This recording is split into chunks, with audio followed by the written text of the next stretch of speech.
सरअंजाम सन 61 हिजरी कमरी में उमर साद ने रे की बादशाहत के ख्वाब के तहत एक इंतहाई बड़े लश्कर के साथ इमाम मजलूम और उनके कलील साथियों का रास्ता रोक दिया।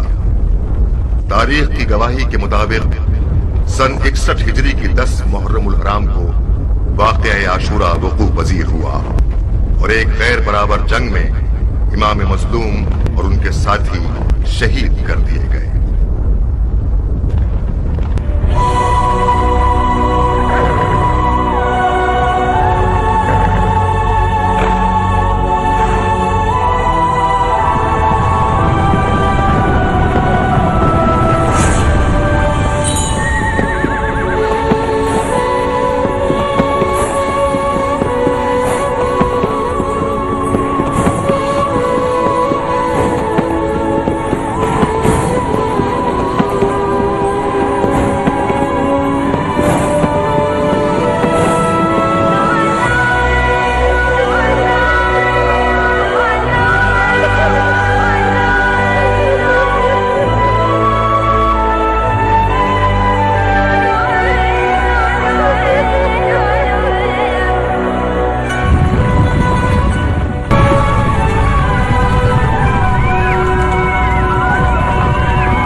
सुन्नत और तरीकत के मानने वालों, हुसैन इब्ने अली ने हुकूमत की तलब पे खरूज किया।